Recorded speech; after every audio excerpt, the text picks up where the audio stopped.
Health channel में आपका फिर से स्वागत है। आज हम आपके लिए ला रहे हैं आयुर्वेद की एक महान औषधि भृंगराज।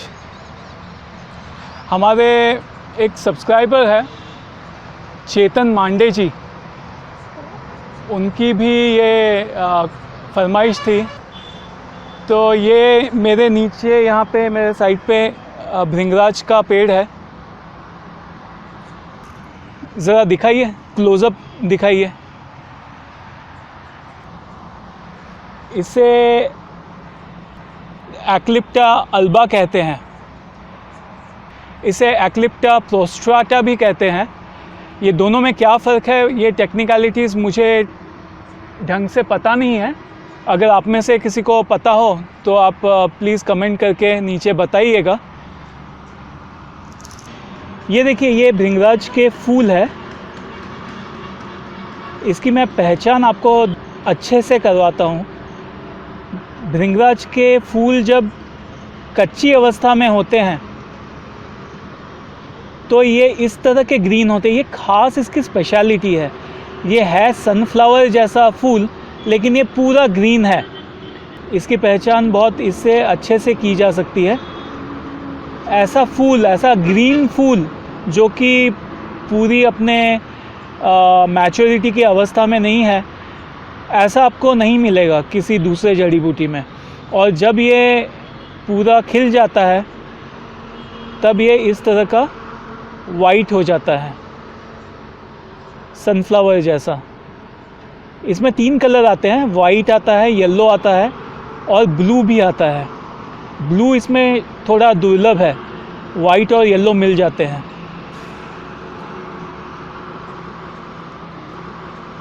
ये फूल जब सूख जाता है तब इसमें बीज लगते हैं, वो मैं यहाँ पे दिखाता हूँ आपको। ये देखिए,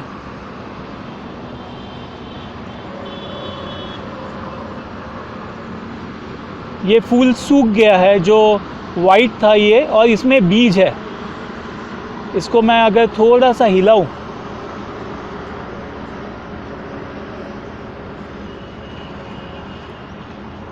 तो इसमें गाजर के भांति बीज निकलते हैं,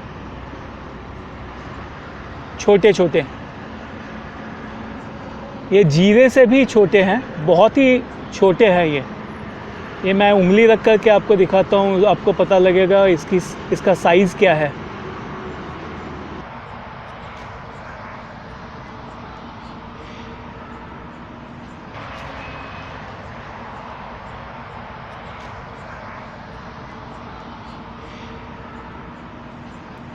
इसके जो पत्ते होते हैं, इसके पत्ते फील में काफ़ी रफ़ होते हैं। मुझे इसको हाथ लगाने में भी थोड़ा सा अजीब सा लग रहा है। ये बहुत ही रफ़ है, स्मूथ नहीं है ये। इसके एजेस भी अगर आप देखें इसके पत्ते के, तो वो भी स्मूथ नहीं है, उसमें भी एक आपको रफनेस नज़र आएगा। इसमें दांत नहीं है, इसके पत्तों को दांत नहीं है, लेकिन ये रफ़ है। इसके एजेस जो है वो रफ़ है। थोड़ा जूम करके दिखाइए आप। थोड़ी थोड़ी बरसात गिरने लगी है और ये थोड़ा सा प्रॉब्लम क्रिएट कर रहा है।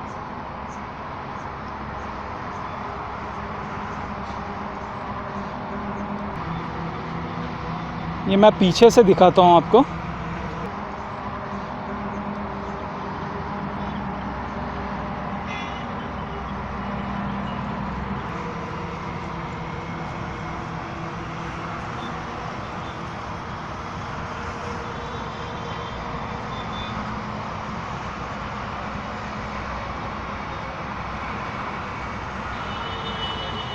यहाँ पे तालाब है, ज़रा दिखाइए।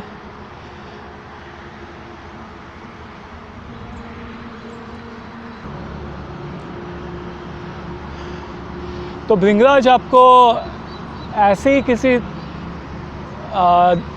तालाब या फिर नदी किनारे या नाले के आसपास आपको मिलेगा, जहाँ पे पानी होता है। पानी के जगह पे भृंगराज आपको नज़र आएगा। ये मेरे रेफरेंस में आप देखिए तो आपको इसकी हाइट पता लगेगी। काफ़ी बार भृंगराज आपको बाकी सारे वीडियोस में काफ़ी छोटा नज़र आएगा। यहाँ पे उसको बहुत अच्छा एनवायरनमेंट मिला है, यहाँ की ज़मीन काफ़ी फर्टाइल है, तो ये थोड़ा तकरीबन 1.5 फुट जितना ये ऊंचा हुआ है। इसकी एक पहचान है, इसके अगर पत्ते मसले जाएं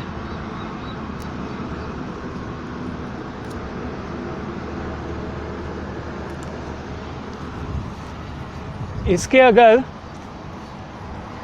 मैं ये पत्ते लूं और मसल करके इसका अगर रस निकालूं,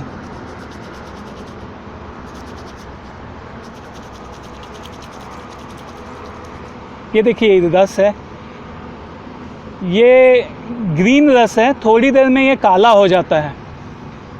और अगर हाथ काले हो जाए तो ये इसकी एक बहुत ही अच्छी ये पहचान है कि ये भृंगराज है। जैसे ही हवा लगती है ये मेरे हाथ पूरे जो ग्रीन थे वो काले हो जाएंगे। ये देखिए ये जो ग्रीन रंग था वो काला पड़ रहा है जैसे जैसे हवा से मेरे हाथ सूख रहे हैं। तो ये उसकी पहचान है, इससे ये पता लगता है कि ये यकीनन भृंगराज है। अभी बरसात का मौसम है, बरसात के मौसम में काफ़ी बार ये ढंग से नज़र नहीं आता है, लेकिन हम लोग काफ़ी लकी है कि ये जो फैंटास्टिक फैसिनेटिंग फ़ीचर है इसका, ये अभी भी इतना ज़्यादा पानी इसने सोखा नहीं है और इसके क्वालिटीज़ ज्यू के त्यू बने हुए हैं। और ये फैंटास्टिक फ़ीचर आपको मैं दिखा पा रहा हूँ। ये देखिए मेरे पूरे हाथ काले हो गए हैं। ये डंडा एक्चुअली मैंने पकड़ा है, यहाँ कुछ मगर भी है और मेरे कैमरा मैन का एक्चुअली ध्यान है, वीडियो पे कम ध्यान है और मगर पे हम लोगों ने डिसाइड किया है कि मगर पे ध्यान ज़्यादा रखो आप। कैमरा तो ट्राइपॉड पे आप लगा सकते हो। और ये डंडा भी मैंने पकड़ के रखा है, सपोज़ अगर यहाँ से कोई अनहोनी हो जाती है, अगर मगर आ जाता है तो ये काम लगेगा। इंटरनेट पे काफ़ी वीडियोस भृंगराज की सही पहचान नहीं कराते हैं। दूसरी एक जड़ी बूटी है जिसे ज़ख्मे हयात कहते हैं, उसे कमर तोड़ी या कमर जोड़ी या फिर एक डंडी, ऐसे इस नाम से भी उस जड़ी बूटी को बुलाया जाता है।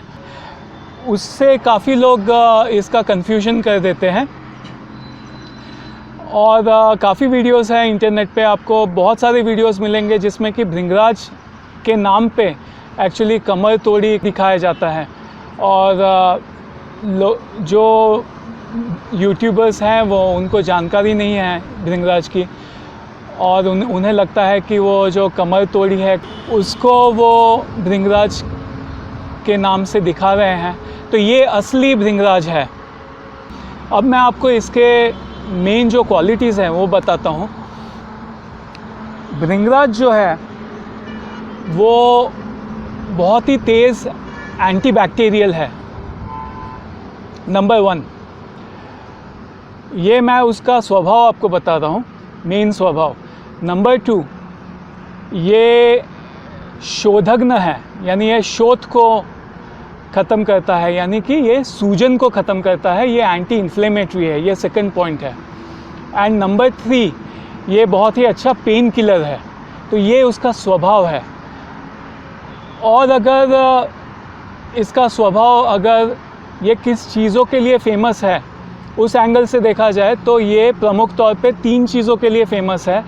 ये बालों के लिए बहुत फेमस है, ये बालों के स्वास्थ्य के लिए बहुत अच्छा है, नंबर 1। नंबर 2, ये आँखों के लिए बहुत अच्छा है। इसके रस की कुछ बूंदें आँखों में भी डालने पर आँखों की अगर खुजली है और उसमें भी अच्छा काम करता है। आँख की अगर ज्योति भी कम हो गई है तो इसमें भी ये काफ़ी अच्छा काम करता है अगर इसका रस आँखों में डाला जाए तो। एंड नंबर 3, ये स्किन के लिए बहुत ही अच्छा है। तो ये इसकी बेसिक क्वालिटीज़ है कुछ। अब हम इसके डिटेल में फ़ायदे देखेंगे। डिटेल में ये किन किन डिसीज़ेज़ पे काम करता है, अब मैं आपको वो बताऊंगा। नंबर 1, जैसे कि मैंने पहले बताया आपको, ये बालों के लिए बहुत ही अच्छा है। तो इससे नारियल तेल में या तिल के तेल में इसका भृंगराज का जो रस है वो डाला जाता है और जला करके तेल बनाया जाता है और वो बालों के लिए बहुत ही गुणकारी होता है। नंबर 2, ये आँखों के लिए बहुत गुणकारी है। अगर आपको, जैसे मैंने पहले ही बताया, आँखों में खुजली है या आपकी ज्योति कम हो गई है या आपको और कोई आँखों में लाली है या फिर और कोई आँखों की समस्या है, तो इसका अगर 1-2 बूंद रस अगर आँखों में टपकाया जाए तो वो समस्या दूर होती है। नंबर 3, अगर आपको माइग्रेन पेन है या आपको और किसी टाइप का अगर सर दर्द है, तो अगर इसका रस 2 बूंद नाक में टपकाया जाए तो इसमें माइग्रेन पेन या सर दर्द में राहत मिलती है, वो ख़त्म हो जाता है। नंबर 4, अगर आपको साइनसाइटिस का प्रॉब्लम है तो ये बहुत ही बढ़िया एंटीबैक्टीरियल एजेंट है। तो सेम नाक में अगर इसके रस की 2-2 बूंदें अगर टपकाई जाए तो साइनस का प्रॉब्लम भी सॉल्व होता है। नंबर 5, अगर आपको कर्ण रोग है, कान में कोई समस्या है, या तो आपको कान में दर्द है या फिर आपको कान में कम सुनाई देता है या कान में आपको पस है या फिर कान की आपको अगर कोई समस्या है, तो सेम इसके रस की अगर 4 बूंदें अगर कान में टपकाई जाए तो कान के सारे डिसीज़ेस जो है उसमें ये बहुत अच्छा लाभ करता है। नंबर 6, अगर आपको दंतशूल है, दांत में आपका दाढ़ अगर दर्द कर रही है, तो इसमें थोड़ा सा इसका इंटरेस्टिंग इलाज है। अगर आपको लेफ़्ट साइड में दांत में दर्द है तो राइट कान में अगर 2-3 बूंद 4 बूंद अगर इसका रस टपकाया जाए तो वो दर्द ख़त्म होता है। अगर आपको राइट हैंड साइड पे अगर दांत दर्द कर रहा है या दाढ़ दर्द कर रही है तो लेफ़्ट कान में इसका रस टपका है तो इससे राइट साइड के आपके दांत का जो दर्द है वो बंद हो जाता है। नंबर 7, अगर आपको बॉडी में कहीं पे स्वेलिंग है तो ये एंटी इन्फ्लेमेटरी है, बहुत ही अच्छा एंटी इन्फ्लेमेटरी एजेंट है।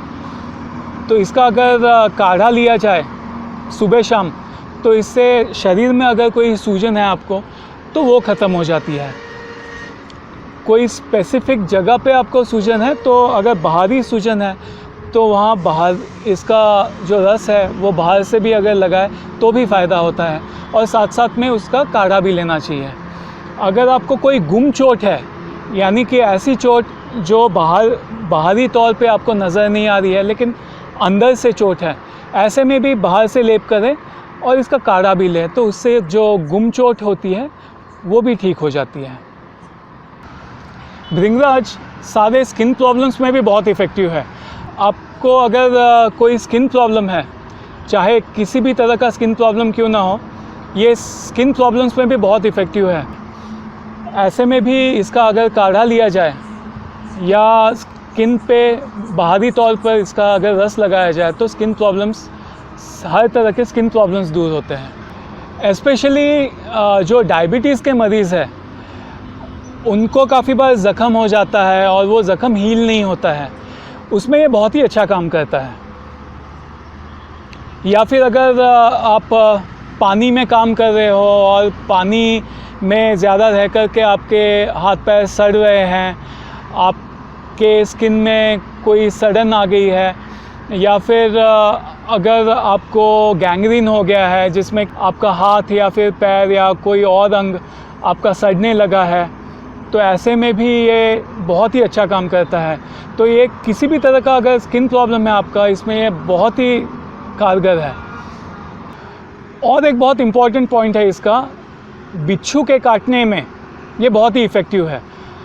अगर आपको किसी को बिच्छू काट ले तो अगर इसका रस उस जगह पे लगाया जाए और काढ़ा भी पिलाया जाए तो बिच्छू के काटने पर जो दर्द होता है, तेज़ दर्द होता है, वो दर्द भी ख़त्म हो जाता है और बिच्छू का जहर जो है वो भी ख़त्म हो जाता है। मेरे हाथ अभी भी आप देख सकते हैं, अभी भी इसका ब्लैकनेस गया नहीं है। इसको मैंने काफ़ी मसला है लेकिन ये ब्लैकनेस है वो छूट ही नहीं रहा है। इसकी ये बताता है कि इसकी क्वालिटी कितनी अच्छी है। ये उत्तम क्वालिटी का भृंगराज है। भृंगराज हाई बीपी में भी बहुत अच्छा काम करता है। अगर हाई बीपी का प्रॉब्लम है या फिर हाई बीपी के कारण अगर चक्कर आ रहे हैं किसी को, तो ऐसे में भी अगर इसका काढ़े का सेवन किया जाए तो उससे ये प्रॉब्लम सॉल्व होता है। भृंगराज पेट के प्रॉब्लम्स में भी बहुत इफ़ेक्टिव है। अगर आपको एसिडिटी है तो इसका काढ़ा लेने से एसिडिटी भी ठीक हो जाती है। अगर आपको पेट दर्द है तो पेट दर्द में भी इसका काढ़ा लेने से पेट दर्द भी तुरंत ख़त्म हो जाता है। अगर आपको बवासीर का प्रॉब्लम है या फिर भगंदर का प्रॉब्लम है या फिशुला का प्रॉब्लम है, अगर इस तरह के आपको प्रॉब्लम है तो इसका काढ़ा लेने से और इसका रस बाहरी तौर पे एनस पे और जहाँ पे बवासीर का आपको प्रॉब्लम हुआ है बाहरी तौर पे लगाने से भी बवासीर का प्रॉब्लम जड़ मूल से ख़त्म होता है। अगर आपको कोई यूरिन का इन्फेक्शन है, अगर आपको यूरिन पास करते समय आपको अगर जलन हो रही है, तो सारे यूरिन डिसऑर्डर्स में भी ये बहुत ही अच्छा काम करता है। तो ये कुछ इसके प्रमुख फ़ायदे थे। वैसे इसके फ़ायदे असंख्य है जो कि एक वीडियो में बताना मुमकिन नहीं है, लेकिन ये मैं कुछ बेसिक इसके फ़ायदे हैं जो मैंने आपको बताए हैं। तो अगर आपको ये वीडियो पसंद आया है तो इसे लाइक कीजिए, इसे शेयर करना मत भूलिएगा, और अगर आपने हमारे चैनल को अभी तक सब्सक्राइब नहीं किया है तो ये जो सब्सक्राइब बटन है उसे दबाइए, साथ में बेल आइकन भी दबाइए। अगर आपका कोई सुझाव है या फिर अगर कोई पर्टिकुलर जड़ी बूटी के बारे में आप जानना चाहते हो, उस पर अगर आप वीडियो चाहते हो तो नीचे कमेंट बॉक्स में कमेंट करके बताइए। अगर पॉसिबल होगा तो नेक्स्ट वीडियो हम उस पर करेंगे। तो अगले एपिसोड में ऐसे ही किसी इंटरेस्टिंग विषय के साथ मैं आपसे फिर मिलूँगा। तब तक के लिए मुझे आज्ञा दीजिए। बाय।